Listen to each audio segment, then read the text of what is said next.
Shabbat Shalom, you guys. I hope that you are whole and well and at peace and comfortable wherever you are. I hope things are as good as they can be expected to be in the state of things. We're here for our weekend reflection message where we are sort of rounding out the week's lessons as far as our spiritual journey. And I can't help but think about Sunday's weekly energy forecast and the nightmare card coming out during that forecast. And literally this week has been looking at humanity's worst nightmares, the worst possible things imaginable being brought out into the light, which needs to be brought out into the light because evil, has a field day when no one's looking or listening or watching in darkness. But this moment is a holy vision of sorrow to probably this is the most shocking atrocity I've ever witnessed. And it's just like an avalanche that's so enormous. So yes, our cards have not shied away from, I think, hinting that things were going to come into light and things were going to be exposed and a revelation was going to be revealed, and what was vile and venomous was being brought out in the open. And now I think that, a lot of us are feeling just the physical impact of that psychic and emotional and spiritual tidal wave. So I've been just emotionally, spiritually, mentally processing, cleaning, deep cleaning, getting my house back in order from the winter storm chaos, and just trying to get grounded and regulated and pray a lot and reflect a lot on this week. And so, we didn't have as many readings this week. My flow was disrupted with being kind of displaced from the storm. But I think that Monday's reading, it really holds that there was a force of God coming through, and agape love was going to hold us through it, but it had to expose the venom. And what was that last? The box, the container, it's almost like the files, were being represented in that archetype. So yeah, it has all been very heavy, but I think that it has caused or jolted a mass awakening. And then the crescendo of the vile, disgusting, disrespectful, distasteful, racist post that was put out today, probably as a diversionary tactic, but a lot of people, that just was the last straw for them, and it sent a wave of people just turning away from any connections they had left with the party. So the dam is breaking, even though we are waiting to see, is anything going to be done? Is any action going to be taken? And I almost feel like this pause, this moment where we're waiting to see what's if anything's going to happen, I think that this is a moment where judgment is coming. And I think this is a moment where it gives an amount of time for those who are still ambiguous or confused about where they're at in the scope of things, need to get clear and figure it out, because there is a coming to Jesus on a scale. I mean, I sensed it coming before COVID, and it was coming through in the readings, and I talked about it. And it was within weeks. We had a destructive tornado come through Nashville, and then within a week or two after that, we were shut down in quarantine. So something, again, I don't know, but I feel a building happening. So today, Mercury moved into Pisces. So it's so appropriate because Mercury is messages, communication, ideas, things that we know, facts, curiosity, digging in, going down a rabbit hole, discovering, exploration, probing, and the Piscean influence of psychic intuition, of feeling the truth and knowing the truth without having to have concrete facts to prove the truth. It's like the opposite of an uber literal person who needs material evidence, and they don't believe in, the validity of like intuition. They never listen. They're just like, well, that's not logical. I need, facts. I need, something I can feel, see, touch, hear, and smell. The opposite has been activated within us, and we are seeing how we could sense that something was wrong, and we felt it, and now it's been clarified. But the feeling of the truth of this, I think that all of us that have taken in any amount of the information coming through feel the sickness, the heavy weight, the grief, even though it's like we knew horrible things happen in the world, but real stories in this amount, to this vileness, the feeling of the truth is so much more evident within us than what our minds can wrap around our understanding. It's like the feeling that sickness is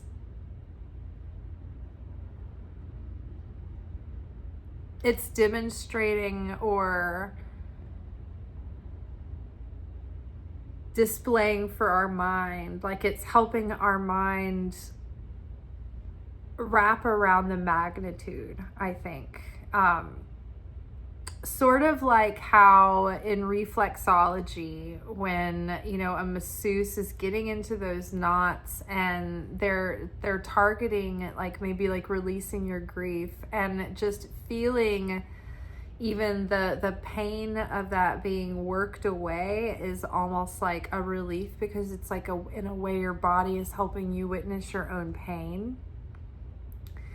That sickening feeling is helping our soul express its disgust, our mind physically grasp the truth. But that Piscean influence is going to be magnified, where we're really going to trust our feelings and our intuition more, and our senses, our sixth sense, that feeling sense of knowing, is going to be revealing truth to us. And I think that we're now starting to recognize what that is and being able to identify it and trust it more.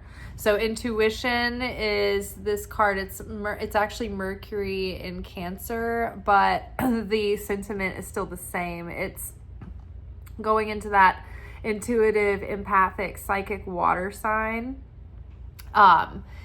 And also the Judgment card came under that. And the Judgment card can be revelation, things coming into light, a new level of understanding, and an awakening. And there is a mass awakening. And this is a catalyst of another wave of people awakening, being jolted awake. But it's like we can also feel this reckoning coming.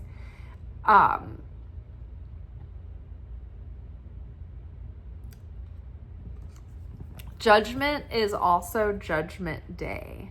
And these are the angels that are blowing open the seals and opening the gates of judgment coming, you know.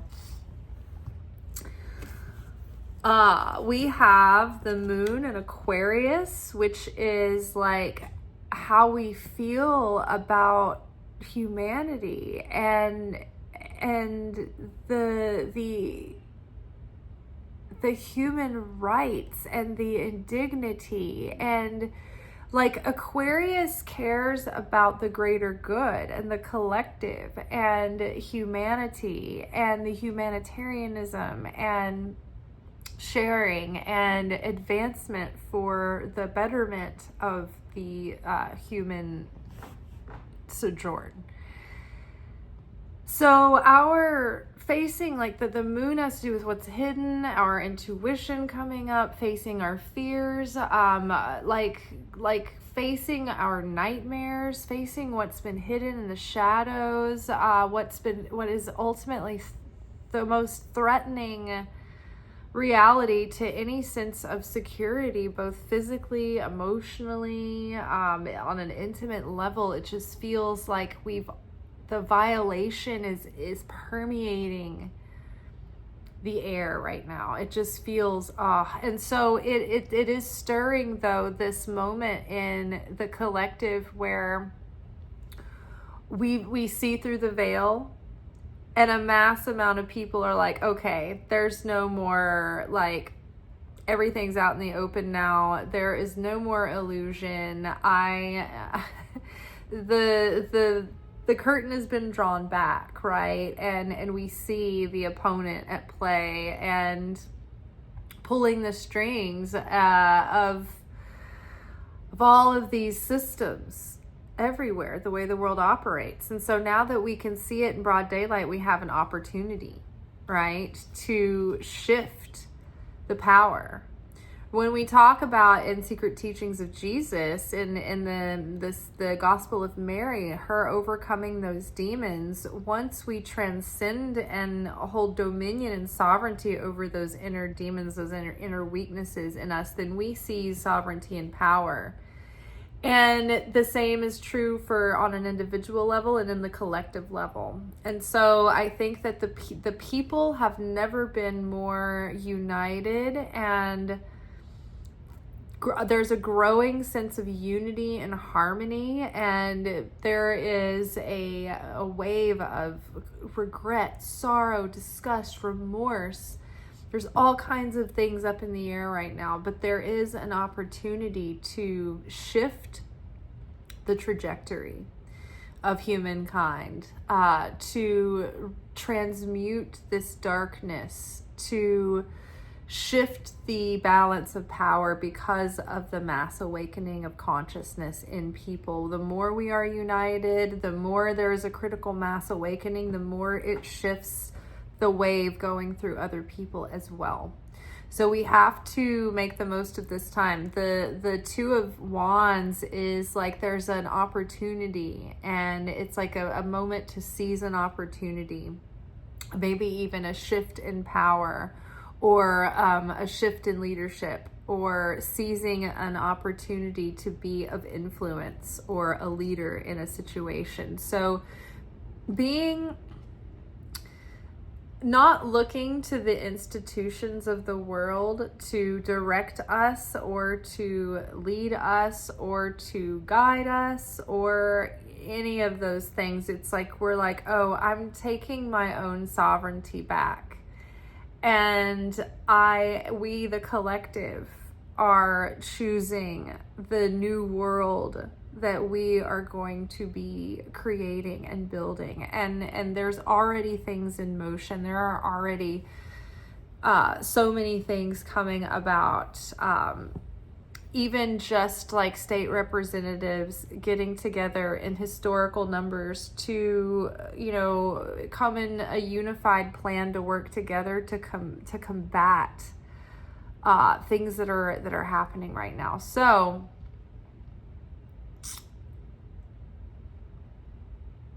it's stirring this mass awakening, and we are taking ownership. And we are taking care of one another. And Minneapolis has shown what is possible when people unite around love and caring and sharing and self-sacrifice and community and standing by one another and showing up to help. People are going out looking for people who they're dropping off in the middle of the night in freezing temperatures with nothing on. They've taken their phones. They're literally dropping them out in the middle of nowhere, hoping they'll die. So there are people just going and looking for these people, hoping that they'll find them. You know, it's people are showing up to watch out for one another. I saw on a small scale, when we were in, dire straits here in Nashville, I was out of power for like 11 or 12 days. And my neighbors, we were checking in on one another. People were checking in on me from work, my friends, my family.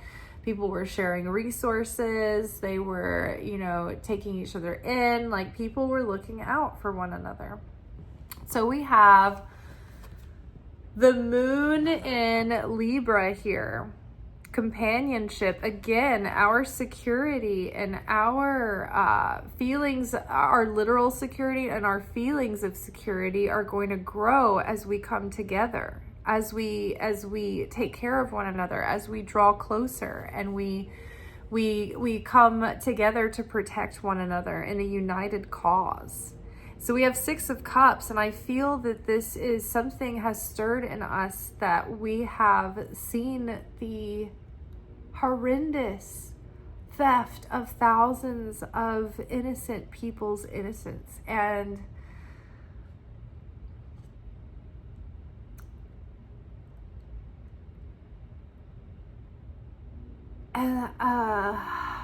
a reminder of our individual and collective responsibility to protect that, to protect those who cannot protect themselves, to protect the children, to protect the exposed and the vulnerable. So yes, this coming together in our companionship as one, making sure we look out for one another. I many times dream of having a piece of property big enough to have several, people build on it together that are friends, that live close by, friends and family.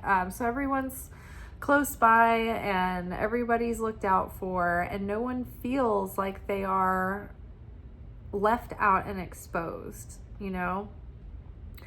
But we have to do that in micro love ways, like, looking out for each other in the community. For instance, something told me in my heart to give this Coach wallet that I had given to me from working on a Trisha Yearwood cooking show.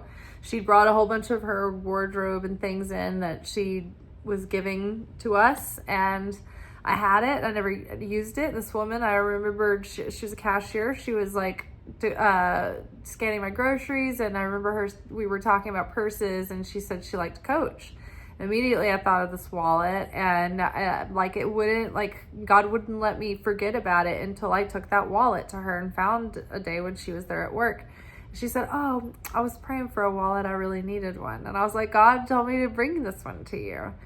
And it's just, even knowing that there are not strangers, but people around you that notice that you're there, and they have an eye on you, even though you don't realize it. I know that my neighbors may not realize it, but I have an eye on them and their well-being.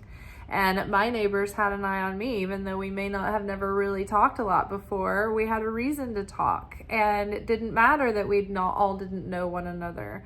This was a situation where we came together as a group.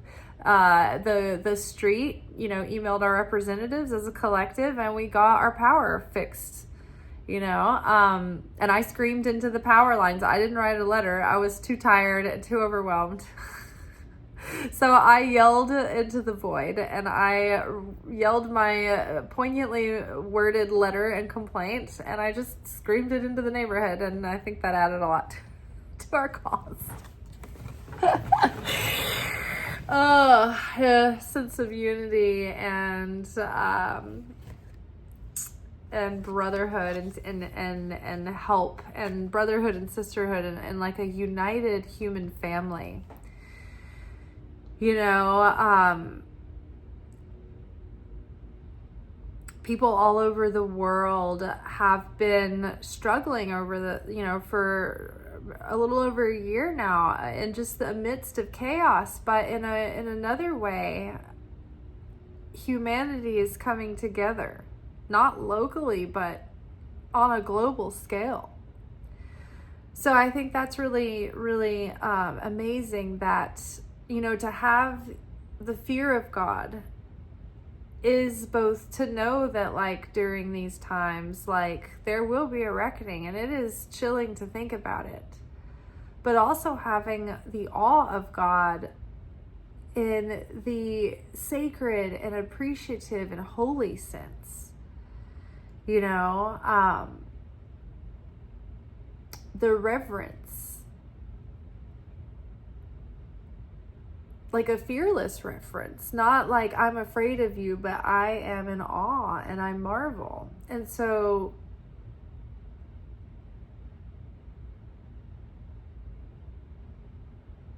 there will be light revealed on the other side of this. And the more we come together in unity, the more we connect with the realm of miracles. Because that's how the Isrealites channeled miracles when they were out in the wilderness and out at Mount Sinai. It was like when the miracles were fresh and they saw the parting of the Red Sea and they got to Mount Sinai, they had been in a state of unity and wholeness and peace with one another and sharing for 40 days consecutively, and that opened up the realm of miracles to come through. And so I think that we are at one of those junctures again, as a human family, that we are growing in unity and harmony. And the more that we harmonize, the more we will channel through miracles, and the more we will transmute what has been stained and alchemize that so that it is obliterated from existence for always and ever. Now, the Six of Cups also warns us about, like, sometimes nostalgia can feel sweet and it can be comforting, and that's what it is. It's always dressed up as like this sweet, comforting feeling. But it can also be weaponized. And when you see propaganda that's like, make this or that great again, and it's like, it's selling this pipe dream of a reality that never existed, that people are homesick for. And psychologically, they know what they're doing. And this is true because this is a real phenomenon. I actually just pointed that out the other day. I was like, I feel homesick or I feel nostalgic, cripplingly nostalgic for a time that I don't even think exists. And it's like, if you believe in that illusion, you can get drunk and fixated on chasing that reality, trying to recreate something that is falsified in your fantasies and magnification and distortion. And it's painted in rose-tinted naivete.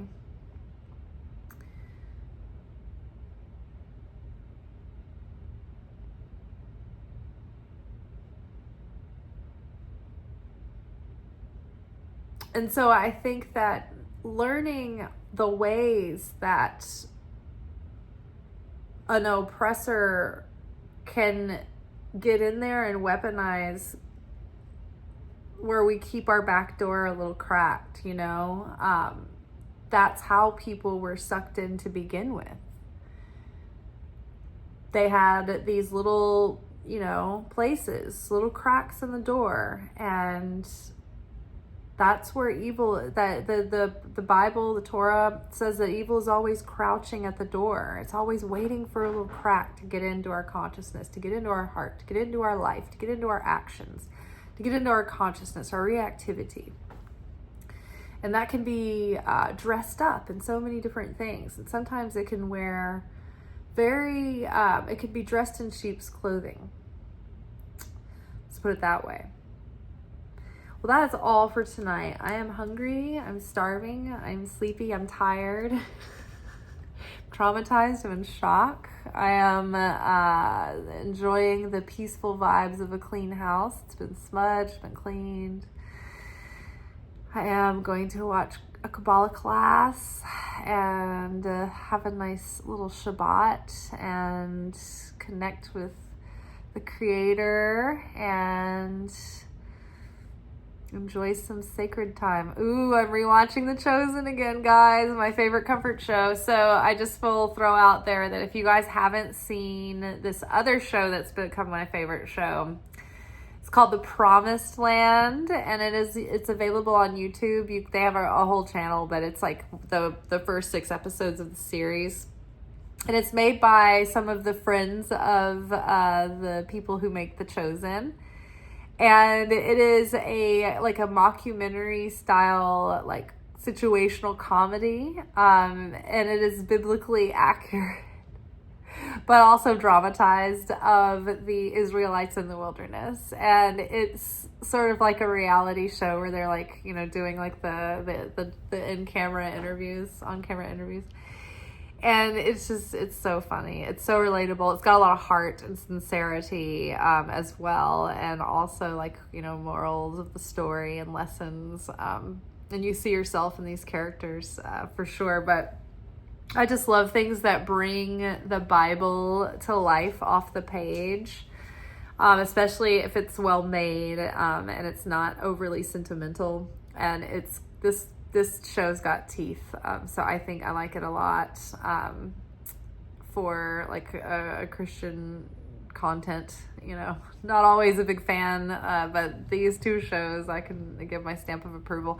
I was also really liking House of David. I found that to be a fun historical action, kind of battle, kind of romantic, sort of high production sort of show. But it went behind a paywall of some sort, so I've lost touch. But that was a good one. I was enjoying that. It was about King David as a youngster when he was, I guess, getting involved with the royal family, as it were.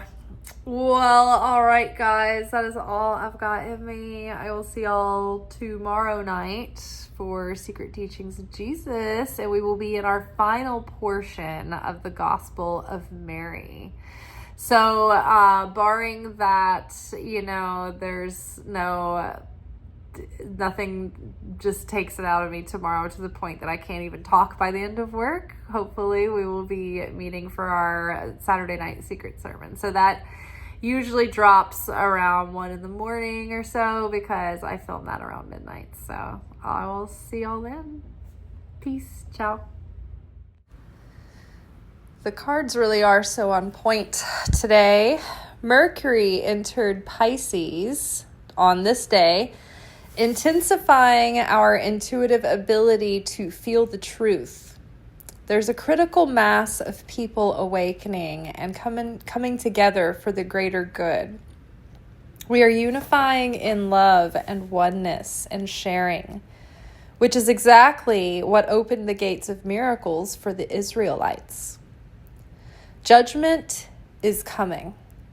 A reckoning is coming on a spiritual level and material level that puts the fear of God in me.